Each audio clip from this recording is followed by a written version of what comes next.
네, 반갑습니다. 세종 참여연대에서 준비하고 있는 참여자치 할 수 있다 참치캔 TV. 자, 지금 이제 두 번째 시간이고요.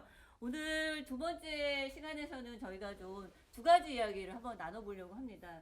사실 오늘 이제부터 얘기가 되고 있는 행정사무감사, 세종시 2023년도 행정사무감사가 이제 시작되는, 스타트되는 날인데, 여기 이제 브레이크가 걸렸습니다. 그래서 상병원 의장이 이전에 좀 문제가 되었던 성추행 부분, 그리고 하나가 더 혐의가 추가된 게 이제 무고까지가 되면서 지금 불구속 기소가 되어 있는 상황이라 행정사무감사가 과연 어떻게 진행이 될지, 파행으로 치닫지는 않을지에 대한 그런 우려가 좀 있는 거고요. 두 번째는 저희가 이제 세종시는 그나마 좀 잠잠해서 다행으로 넘어가나 했더니만 아니나 다를까 전세 사기 관련된 이야기들로 지금 다시 세종시가 좀 부동산 문제가 다시 이야기가 되고 있습니다. 그래서 오늘은 그 두 가지 꼭지를 가지고 두 분과 다시 이야기 좀 나눠보도록 하겠습니다. 자, 인사 부탁드리겠습니다. 예, 참여연대 천농부입니다. 네, 반갑습니다. 안녕하세요. 이영선입니다. 네, 이 위원님이시고요. 네. 그러면은 우선 저희가 인사는 밝게 시작을 했지만 지금 밝을 수 없는 이야기들이 좀 있습니다. 대전지검에서 5월 18일에 이제 상의장을 성추행과 무고 혐의로 이제 기소를 했고요. 조만간 대전지방법원에 이제 공판이 시작된다고 합니다. 사실 오늘부터 이제 행감이죠. 행감에서 이제 의사봉을 잡고 37일간의 대장정에 어떤 그런 정례회 회기가 진행이 될 예정인데 현재로서는 좀 차질이 불가피해 보입니다. 요 내용에 대해서 좀 우선은 요 부분과 그리고 의회에서 얼마 전에 있었던 조례 거부 관련돼서 지금 그거까지 어떤 재판상에 관련된 이야기들이 좀 오고 가고 있는지 저희 변호사이시죠. 말을 더듬네요. 변호사이신 자문 변호사 이렇게 해야지 편한데. 자문, 예. 네, 자문 변호사이신 저희 이영선 변호사님 이면님께서 먼저 예. 말씀을 좀 부탁드리겠습니다. 그 상병원 의장이 대전지검에서 이제 성추행, 강제 추행과 무고 혐의를 이제 기소가를 했는데요. 사실 이게 두 개 다 지금 안 좋은 죄예요. 예. 뭐 성범죄는 당연히 요즘 되게 중요한 그런 핵심적인 범죄고 무고죄도 굉장히 안 좋은 범죄입니다. 예. 무고라는 거는 혐의 없는 사람을 그 처벌하기 위해서 수사기관에 이제 고소를 했을 때 이제 무고죄가 성립이 되는데요. 그러니까 이거는 수사기관을 이용해서 자기의 상대방 아니면 정치적으로는 정적 뭐 이런 사람들 제거하기 위해서 이렇게 한 행동이고 또 고소를 당한 사람은 계속 경찰 조사, 검찰 조사를 받아야 되는 그런 심리적 압박이 되지 않습니까? 죄도 없는데 사실 굉장히 지금 수사기관에서는 안 좋게 보고 있는 죄입니다. 그래서 저희 이제 법조계에서도 이런 걸 무고죄 혐의에 대해서는 굉장히 좀 안 좋게 생각을 하는데 어떻게 공교롭게 이렇게 두 가지 안 좋은 죄가 혐의로 해서 기소가 되었습니다. 기소된 사람이 또 세종 시민의 대표지 않습니까? 의장은 세종 시민의 대표인 의장이 이렇게 안 좋은 죄로 두 가지나 이래서 기소가 됐다는 점에서 일단은 세종 시민으로서 굉장히 좀 안타까움을 느끼고요. 법률적으로 보면은 지금 제가 들은 정보에 의하면 유죄 가능성이 많은 그렇게 있는 걸로 저는 생각이 이렇게 그런 정보를 듣고 있습니다. 그래서 수사를 받는다는 거가 첫 번째 안타까움이고 두 번째 이게 이제 재판 이후에 이제 재판이 진행이 되는데 재판 결과에 따라서 만약에 또 유죄가 된다고 그러면 그거에 관해서 또 세종 시민들이 느끼는 어떤 그 수치스러움 그리고 그 이후로 또 이게 여야 공방이 계속 될 것이거든요. 어쨌거나 상대방 당에서는 유죄 아니냐, 범죄자 아니냐 이러한 프레임으로 또 갈 것이고 그게 또 향후에 뭐 총선 그다음 선거에 또 영향을 미치면 이게 또 정쟁의 어떤 빌미로 사용될 그런 가능성이 있거든요. 그래서 이것은 저는 안타까운 것이 이거 하나로 재판으로 끝나는 것이 아니라 그 후에 계속 정쟁의 빌미로 사용될 것이기 때문에 계속 세종시 의회나 여러 개 세종시에서도 굉장히 좀 안 좋은 그러한 사건으로 계속 이렇게 회자가 될 것으로 보여서 좀 안타까움이 많이 있습니다. 무고죄는 그러면 어쨌든 상의장이 그 피해라고 입은 그분을 상대로 해서 본인도 뭐 성폭행 성추 당했다 그래서 쌍방 피해자라고 해서 그렇게 한 것 때문에 지금 그게 이제 무고죄로 그렇죠. 예. 거죠? 상의장이 그 이제 피해자라는 그 의원을 이제 고소를 했고요. 같이 성추행을 했다. 네, 네. 그런데 그 피고소자는 이제 무혐의, 그 의원은 무혐의 처분이 됐고요. 네. 그렇기 때문에 혐의 없는 자를 상대로 고소를 제기했기 때문에 무고죄가 기소가 된 거죠. 그러면 저번에 이제 문제가 됐던 조례 거부권 관련된 그 진행되고 있는 그 사안은 어떻게 되고 있나요, 지금?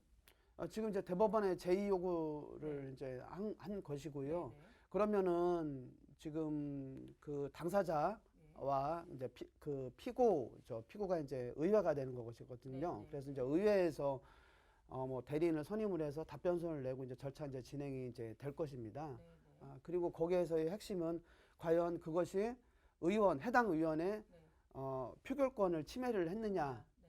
라는 것이죠. 그러면 의회에서 어떠한 고의 과실로 인해서 표결권을 침해한 것으로 그렇게 할 수가 있는지, 그게 절차적으로 침해가 되어 있는지, 그거를 이제 법원에서 판단을 하게 될 겁니다. 변호사님이 보시기에는 그 과정의 절차적으로 위법성이 있을까요? 저는 아니라고 보거든요. 글쎄요. 그러니까 뭐 이건 개인적인 생각인데 일단은 가장 큰 이유는 하나만 말씀드리면 어쨌든 간에 그런 서로 조금의 하자가 있다고 하더라도 네, 거기서는 해당 의원이 이의권을 사용을 해서 내가 표결을 잘 못했다 아니면 표결권 침해됐다라고 이의를 하면 다시 그거는 투표를 할 수도 있는 그런 상황이었거든요. 그런데 제가 들은 바에 의하면 회의록에는 뭐 잠깐만요 네. 라고만 얘기됐지 구체적인 이의권을 표시를 하지 않았기 때문에 네, 네. 그게 의결이 된 걸로 저는 알고 있어요. 그렇다면 그거 가지고 잠깐만요 그거 가지고 이의권을 제기를 했느냐라는 점에서 볼 때는 이의를 제기하지 않은 걸로 저는 보여져서 문제가 되지 않을 걸로 봅니다. 세종시 의회가 그러니까는 이제 지금 타 지자체 심지어는 기초의회에서도 일어나지 않은 일이 지금 조례 진행 통과되는 그 과정에서 있었던 여러 가지 문제 하자로 인해서 이거에 관련된 이야기들이 그러니까 의원이 실수를 했고 그랬는데 또 이상하게도 그날 이제 사무처에서도 어쨌든 먼저 이제 전광판에 드러나는 이런 실수가 맞물리면서 그럼에도 불구하고 그대로 그 회기가 진행이 돼서 의사봉을 땅땅땅 할 때까지 별일 없이 지나갔다가 끝나자마자 이제 관련된 걸로 문제 제기를 하는 이런 사례가 없더라고요. 그래서 과거에 어떻게 다른 데서는 어떻게 진행됐는지 이런 사례가 있는지 여쭤봤더니 세종시에만 이렇게 있는 상황이고 지금 상병 의장 관련된 의장에서 성추행이라든지 이 무고라든지 이런 얘기도 마찬가지로 다른 지자체에서 지금 찾아볼 수 없는 그래서 이제 여러 가지 의회 관련된 얘기들이 세종시 의회 얘기 나올 때마다 제가 어디 가갖고는 좀 얘기를 좀 잘 못하는 상황들이 좀 창피하지 않습니까? 창피합니다. 그래서 네. 좀 이해한대라고 말씀드리면 네. 지난해 때 어디 기초의회에서는 의원들 간에 그 불륜 사건도 불륜사건이 있었죠. 있었고 기초에서 그 의원들까지 불륜사건이 있어서 뭐 대표도 하고 폭망하는 이야기들이 있었던 걸로 다 알고 있습니다. 근데 어쨌든 이런 이야기들이 여러 개가 겹치면서 의회에 좀 문제가 좀 이렇게 있는데요. 보시기에 지금 이제 행정사무감사가 또 진행되려고 하는 시점에다가 아까 이 변님도 말씀하셨지만 이게 내년 총선도 있고 어쨌든 지금 기존에도 계속 여야 간의 세종시 안에서의 그런 의회에서의 갈등들이 계속 도드라져 있었는데 향후에 어떻게 좀 문제나 이런 것들이 좀 드러날지 그런 거에 대해서 논문을 보셨는데 일단 뭐 시의회에 대한 거는 감시해는도 많고 네. 그다음에 시민들이 그 기대도 많이 하는 그리고 가까이에서 볼 수 있는 우리 동네 의원이잖아요. 네. 그래서 이제 굉장히 정서적으로 친밀한 감정을 그런 느낌을 가지고 있는 단인데 시의회 관련돼서는 계속해서 뭐 회기마다 좀 기대가 떨어진다. 저 사람들 다 바꿔야 된다. 막 이제 이런 그 평가들이 많았단 말이에요. 이게 왜 계속되냐. 그런 좀 생각들을 해보면, 일단 우선은 개인적으로 네. 자기가 무슨 역할을 하고 있는지에 대한 그 역할을 할 수 있는 능력. 네. 그런데 또 자기가 이게 어찌됐건 의사결정의 중요한 축을 담당하는 의원으로서의 역할을 하는 거니까 권력이거든요. 네. 이게 권력 의지나 권력 욕구가 없으면 이거를 하겠다라고 하지 않는 건데 이 사람들의 그럼 그 욕구, 그래서 그 자리에 가는 욕구를 가진 사람과 그리고 그 자리에 갔을 때 그거를 감당할 수 있는 능력과 역할을 할 수 있는 사람과 이게 좀 그 합치됐으면 좋겠는데 지금까지는 기대에 많이 못 미치죠. 그래서 항상 안타까운 그런 생각들이 드는데 그래서 이번엔 뭐 다른 의회에 있지도 않은 사건들이 두 개나 이제 일어나고 하는 부분에서 일단 저는 의회 차원에서는 그 검찰이 수사를 하고 기소를 했다라는 거는 그만큼 범죄 혐의가 의심이 된다라는 거고 물론 무죄 추정 원칙은 지켜야 될 거라고 생각을 해요. 그랬을 때 그거를 기소만 됐다고 해서 뭐 확정적으로 판단할 수는 없지만 그렇다면 그건 도덕적으로 좀 문제가 있으니 보통은 그 자리에서 내려놓고 자기가 개인적으로 싸우든 그런 좀 방법들을 좀 찾아 나갔으면 좋겠고 그리고 그 상의장이 민주당 출신 의원이잖아요. 네. 민주당도 곤혹스럽게 됐지요. 네. 그게 이제 정당에 대한 또 이제 시민들의 실망감으로 나타날 수 있고 보통 그럴 때는 저도 이제 민주당에서 가깝게 활동을 했었던 경험이 있는 사람으로서 생각을 해보면 자진 탈당을 해야죠. 당원으로 자기가 조직의 일원이라고 하면 자진 탈당을 하고 자기가 개인적으로 그거를 이제 뭐 법원에서 무죄 판결을 받든 그래서 뭐 복원이 되건 뭐 이제 그런 방법으로 좀 해 나가는 게 필요하지 않겠나. 저는 개인적으로는 그런 생각을 해봐요. 네, 그래서 지난 이제 금요일에 그 불구속하지만 이제 기소하겠다라고 하는 요 내용이 나오자마자 국민의힘 의원들, 시의원들이 지금 기자회견을 하면서 의사 변경 일정 요구를 지금 해놓은 상황이기 때문에 실제로 이제 행정사무감사라고 하는 어떻게 보면은 의정활동의 꽃이라고 하고 1년 활동을 그래서 집행부를 제대로 견제하고 있는지 이런 것들을 쭉 진행해야 되고 시민들이 그동안에 세종시 행정에서 좀 다소 신뢰가 가지 않았거나 아니면 뭔가 이제 억울한 일이 있거나 하는 의혹이 있는 부분들을 의원들이 이제 견제할 수 있는 그 37일간에 해당하는 그 행정사무감사 요 일정들이 상의장과 관계되어 있는 요 이슈로 인해서 파행으로 겪을 것이다. 그러니까 민주당은 민주당대로 대응을 할 것이고 국힘은 국힘대로 이제 대응을 할 것이다라고 하는 이게 지금 예상이 되거든요. 근데 이런 상황에서 뭐 정략적으로 쓰이는 수밖에 없는 여러 가지 이야기들은 있지만 그렇다 하더라도 행정사무감사에서만큼은 시민들 저희 이제 시민단체에서도 행정사무감사 모니터링을 하는데 저희도 더 똑바로 이제 더 정확하게 이제 모니터링을 진행을 할 텐데 이영선 변호사님 좀 보셨을 때 이렇게 막 정쟁으로 치달을 때 어떠한 입장을 가지고 뭐 의원들이나 이렇게 좀 진행을 해야 되는지 이런 뭐 생각이 있으시면은 네. 어떻게 해결책을 가지고 가야 될까요? 이게 시민단체나 아니면은 뭐 여러 가지 뭐 입장들은 그 짧게 네. 정치력이 없다라고 저는 생각이 들어요. 네. 예, 의회가 의회라는 거는 민주주의의 산실 아니겠어요? 네. 예, 협의하고 서로 대화하고 양보하고 타협하는 그런 과정인데 상병원 의장 문제도 합의가 결국에는 안 됐고요. 피해자하고. 네. 그것도 개인의 정치력이 없는 것이고요. 네. 그다음에 제2 요구에서 대법원에서 제2 그 심판을 지금 재판을 하는 것도 여야가 예, 서로 만약에 그 불미한 그런 일이 있다 그러면 수정안을 다음 회기에서 올리든지 네. 아니면 내부적으로 뭔가 조율을 해서 그 인원수를 좀 조율을 뭐 한다든지 뭐 그러한 여러 가지 좀 뭐 해결책이 있을 수가 있는데 굳이 그거를 법원까지 끌고 가야 되냐 이 별거 아닌 문제를 가지고 이런 걸 보면 정치적으로 뭐 상병훈 의장이나 좀 여야가 전체적으로 세종시에는 정치력이 없다. 네. 협의, 타협, 양보하는 그러한 능력이 없다고 저는 봅니다. 그걸 좀 비판해 주세요. 네. 한마디 더 하고 네. 싶은 거는 물론 이게 정치적으로 공방을 이룰 수밖에 없는 정쟁이라는 표현을 저는 쓰고 싶지 않은데 정치적으로 공방을 이룰 수밖에 없는 그런 사안이면은 맞는 것 같아요. 그런데 우리 의원님들 할 일 하면서 정쟁하십시오. 할 일 하면서 정치적 공방하십시오. 그 얘기 해드리고 싶습니다.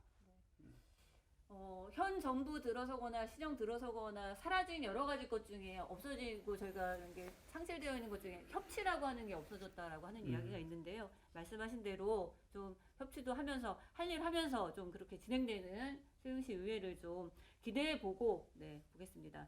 다음은 저희가 이제 세종시에서도 나타난 전세 사기 깡통 전세 피해 요 이야기입니다.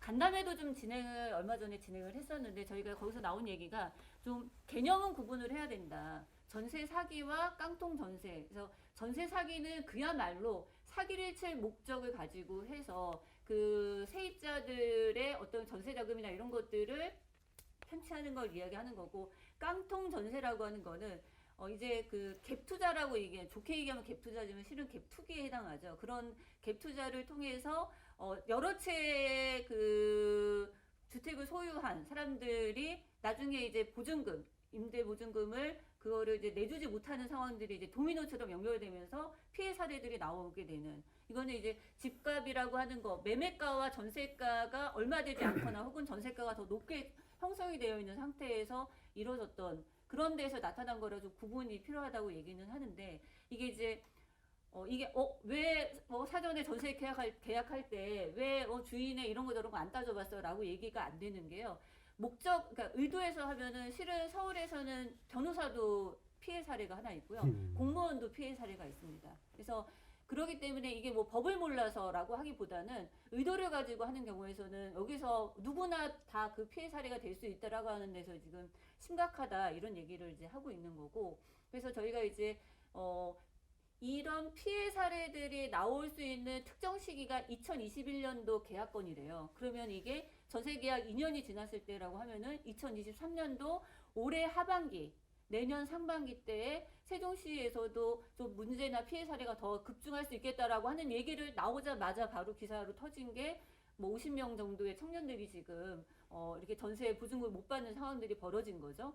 그래서 이런 상황들에서 저희가 얘기하는 거에서는 피해를 좀 예방할 수 있는 것, 그리고 만약에 어쩔 수 없이 지금 피해를 입었을 때 그러면은 내 전세 보증금의 일부를 어떻게 좀 반환해서 내가 주거 안정을 할 수 있게 하는 것, 요 두 가지가 좀 국가 정책으로 돼야 되는데, 이게 지금 그렇게 워낙 사안이나 케이스가 좀 다양화되어 있고 뭐 그래서 이제 유형화되기가 어려운 상황이다 보니 이제 케이스별로 그렇게 해서 대응을 해주기가 쉽지는 않은 상황이다라고 하는 거는 저희도 이제 이해를 좀 하고 있는데, 하지만 그렇다 하더라도 좀 요 부분에서 좀 피해를 막을 수 있는 방법, 그리고 피해를 입었을 때 대응할 수 있는 방법, 이런 거에 대해서 좀 법적으로 이게 다 법하고 관계되어 있더라고요. 그래서 이 위원님께서 좀 관련해서 좀 말씀을 먼저 운을 떼주시면 감사하겠습니다. 전세 사기가 지금 많이 문제가 되고 있는데요. 저는 핵심만 이렇게 딱딱딱 말씀을 드릴게요. 얘기를 많이 해도 뭐 잘 기억도 안 하실 것 그럴 수 있어서, 전세 사기 피해 상담도 많이 받고 대전 대덕구에서도 지금 일어나고 있고요. 그렇습니다. 그래서 좀 첫 번째는 청년들, 그러니까 소액 여러 명들이 피해를 보고 있거든요. 그래서 첫 번째는 아파트보다는 빌라나 오피스텔, 그 다중주택 있죠. 이러한 계약을 하실 때 일단 조심하실 것. 두 번째는 계약을 하실 때 등기부를 꼭 떼서 꼭 확인을 해보시길 이제 추천드립니다. 등기부라는 건 그 부동산의 모든 내역이 다 있기 때문에 등기부를 꼭 보시고요. 등기부는 표제부, 갑구, 을구란이 이렇게 있는데요. 갑구란에 보시면 갑구란 중에 가압류, 압류, 뭐 신탁 등기, 아니면 경매 개시 결정 등기, 이런 말들이 보이시면 일단 좀 조심을 하시는 게 좋습니다. 다 문제가 있는 그 물건이거든요. 그렇게 하시고, 을구란을 보시면 거기에는 담보가 나옵니다. 그래서 근저당권, 저당권, 그 다음에 전세권이 설정되어 있는데, 요걸 보실 때는 얼마큼 설정되어 있는지, 채권 최고액은 한 120% 설정되어 있거든요. 그래서 채권 최고액보다 한 10%, 20%를 빼시면 그게 이제 채무 원금이 됩니다. 그래서 을구란에 쭉쭉쭉 나와 있는데 그 채무가 어느 정도 되는지를 꼭 확인을 해 보실 것. 그래서 세 번째는 채무와 시가를 비교를 하는 거죠. 그걸 이제 전세가율이라고 하는데, 요 시가에 비해서 요 채무 금액이 얼마큼 돼 있는지 보시는 거죠. 그게 만약에 70%가 정도가 상회가 된다. 그러면은 그건 거의 이제 그 남는 게 없는 거거든요. 그러니까 그런 거를 조심을 하셔야 된다. 그래서 시가가 얼마고 현재 담보된 금액이 얼마인지를 보셔서 70%가 넘으면은 가급적이면은 계약을 하지 않는 것이 좋으시고요. 마지막은 요즘에 전세보증금 이제 반환 보증을 신청을 할 수 있거든요. 네네. 예, 한국주택금융공사에 신청을 할 수 있어요. 물론 이제 그 기준은 있습니다만 이러한 전세금을 하시면 한국 그 금융주택공사의 전세보증 그 반환 네. 그런 제도를 이용을 하시고요. 마지막은 가급적이면 월세. 아, 전세보다는 그래도 저는 월세를 추천드립니다. 어쨌든간 보증금 월세 또 부담이 되긴 하지만 네네. 또 보증금 떼이는 것도 지금 큰 요즘에 문제지 않습니까? 네. 그래서 가급적이면 부담 안 드는 해서 월세가 낫지 않겠습니까? 네, 좀 이게 현실적으로 대안을 주시긴 했는데 그 우선은 이제 다세대나 오피스텔이나 다중주택 이런 데를 가는 데는 돈 있는 사람보다 어때는 그렇죠. 청년이나 없는 사람들이기 그렇죠, 때문에 그렇죠. 그리고 이제 어쩔 수 없다 치더라도 두 번째에서 솔루션 주신 그 등기부 등본 예. 얘를 찬찬히 어쨌든 떼서 찬찬히 보시고 거기서 문제가 되거나 하는 거는 찾아보시고 질문하시고 이렇게 해서 문제가 될 만하다라고 하는 거는 확인하는 이런 것들이 필요하고 그리고 이제 청년들이고 처음으로 주택을 계약을 하다 보면 시세라든지 이런 걸 잘 모르는 거죠. 그리고 이제 보면은 신축 주택 그러니까는 이미 전세가가 형성되어 있는 거 말고 새로 지은 주택 같은 경우에서는 그냥 집주인이 이거 전세 얼마다 이렇게 얘기해버리면 그냥 형성이 되는 거라 이게 얼마나 더 높게 되고 주변의 시세보다 어떻게 되는지를 잘 모르는 이런 청년들이나 처음으로 주택 매매 계약을 하는 이런 분들에 대해서는 조금 아까 이영선 이변님 말씀하신 대로 더 찬찬하게 뜯어보고 모르는 거는 물어봐라. 그리고 보증금과 관계되어 있는 데에서 보증금 아까 보증재단이요? 거기 주택금융공 주택보증 주택도시보증공사 공사. 허그라고 네, 하죠. 진짜. 허그. 네. 그래서 그런 데에서 좀 본인들이 나중에 위험해서 조금 제할 수 있는 부분들은 본인 스스로가 좀 찾아보고 하는 것들이 필요하다. 이런 얘기입니다. 네. 전체적으로 그 주택가가 계속 오를 시기라면 그걸 가지고 다시 갭 투자를 하고 그래서 이제 뭐 한 사람이 뭐 그 몇백 채를 소유하고 뭐 네. 이제 이런 상황이 되더라도 그 주택가가 계속 올라가니까 이 사람들은 그 투자를 가지고 다시 회수를 하고 이런 상황이 되는데 지금 주택 가격이 뭐 정체나 아니면 하락 상황이 들어서서 이게 문제가 많이 이제 발생하기 시작을 하는 거죠. 그게 이제 깡통 전세인 거고, 그거를 아주 그 제도적인 맹점을 활용해서 그렇죠. 그 의도적으로 그 보증금을 떼어먹으려고 그 뭐 매매를 한다거나 거래를 통해서 뭐 다른 제3자한테 그 소유권을 넘겨서 이 사람의 보증금이 붕 떠버리게 만들어 버리는 거. 그렇죠. 네. 또 한편으로는 세종에도 이번에 저기 세종경찰청에서 입건된 50대 부부가 있다고 하는데 이분들이 소유한 오피스텔이 그 300채라고 네, 하더라고요. 네, 이렇게 갭 투자를 한 사람들이 이게 기대만큼 올라가지 않으니까 이게 그 자기들은 이제 깡통 전세로 하는 게 그나마 낫고 저기 당신들이 구입을 해라. 전세금보다 더 올린 가격으로. 그러니까 시세보다 더 올라가는 거예요. 네, 그렇죠. 그 부분에서 저는 아까 얘기했던 그 주택도시 보증공사도 좀 책임이 있다고 하더라고요. 그걸 보증을 할 때 신축 오피스텔이나 신축 빌라 같은 경우에 이게 신축이니까 시세가 얼마인지 확인을 할 수 없어서 기준시가에 나온 것에 150%를 보증을 해줬다고 하는데 이 기준이 이제 주택가격 하락 시에는 너무 높게 보증을 해준 거죠. 그래서 이제 문제가 발생한다고 하면 그래서 정부에서 국토부에서 긴급하게 그 1.5에서 2.1% 사이에 뭐라고 하죠? 돈 빌려주는 걸?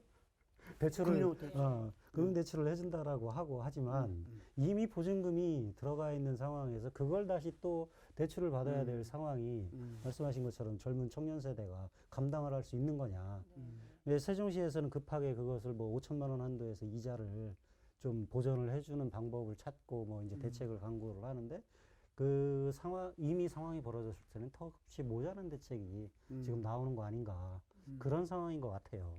이제 피해에 대한 대응책으로 지자체마다 하고 있는 여러 가지 솔루션이나 얘기들이 되고 있고 이제 대전에서 이미 이제 유형들이 있기 때문에 세종에서도 그런 걸로 해서 뭐 주택을 뭐 다시 뭐 그러니까 그 LH 관련된 걸로 해서 뭐 전해준다든지 아니면은 저리로 어쨌든 대출을 다시 하게 한다는데 내용은 나와 있는데 그게 실제로 피해 입은 사람들한테 유효한 정책이냐라고 하는 거는 다시 한번 짚어볼 필요가 있다라고 하는 게 지금 얘기가 되고 있고 그런 틈을 타서 아까 말씀하셨지만 그 50대 부부는 피해 입은 사람들한테 웃돈 얹어서 차라리 니네가 사 그렇죠. 이렇게 피해 입은 사람들한테 돈을 더서 차라리 매매를 해버려라고 이야기하는 거 이런 식으로 회유책을 지금 당하고 있는 상황들도 있다고 하는 거죠. 본인들은 그렇게 하면은 그냥 처분하고 나누게 되는 수익 거죠. 나는 거거든요. 그렇게 되는 상황이어서 그러니까 이게 이제 말씀하신 대로 항상 보면은 어디든 어떤 상황에서든 가장 취약한 부분에서 가장 큰 사건들이 터지게 되어 있는 상황이라고 했을 때 청년이라든지 아니면은 전세나 월세를 살 수밖에 없는 그런 주거 불안에 있는 분들에게 실제로 도움이 될 수 있는 그런 정책들 그리고 아까 이변님 말씀하셨지만 여러 가지 법제도나 이런 것들도 개정이나 이런 걸 통해서 그 경매 시에도 뭐 여러 가지 변제나 우선 변제 바꿔주는 이런 이야기도 되고 있고 하기는 하지만 실제로 그 피해를 입은 분들에게 좀 도움이 되는 실질적인 그런 정책들이 나와야 된다라고 하는 게 지금 얘기가 되고 있고요. 그래서 이제 세종시 지자체에서 할 수 있는 일은 뭐냐? 저는 봤을 때 우선은 피해 사례를 지금 쉬쉬하거나 갚을 수 있는데 문제가 생길까봐 쉬쉬하고 있는 이런 부분들에 대해서 가만히 있지 않거든요. 피해 입는 사람들이. 그래서 사전에 좀 대응할 수 있는 부분들이 필요하다고 보고 얼른 사례들을 취합을 해서 세종시에서 문제되고 있는 거에 유형화해서 피해 사례들을 접수해서 필요한 부분에 빠르게 솔루션이 바로 들어갈 수 있도록 해서 피해를 최소화하는 부분들 이런 것들이 좀 지자체에서는 요구되는 방향이 아닐까 좀 이런 생각이 좀 듭니다. 그래서 네. 두 번째에서도 저희가 좀 아주 이제 좋은 이야기는 아니었지만 하지만 저희가 좀 시민들이 생각하기에 이런 것들 저런 것들이 필요하다. 정책이 물론 나오긴 하지만 그런 것들이 얼마나 실효성이 있느냐. 이게 지금 다가올 수 있느냐라고 하는 거 이런 부분에 좀 맞춰서 보시는 분들은 좀 정책을 많이 체감되는 그런 정책이 될 수 있도록 이렇게 좀 저희들은 시민의 입장에서 좀 부탁을 드리는 네 그렇게 해서 오늘 두 번째 방송 이렇게 해서 마치겠습니다. 뭐 더 하실 말씀이 혹시 있으실까요? 아니요, 네, 없으시면은 네 이렇게 해서 두 번째 방송 마치겠습니다. 네 감사합니다.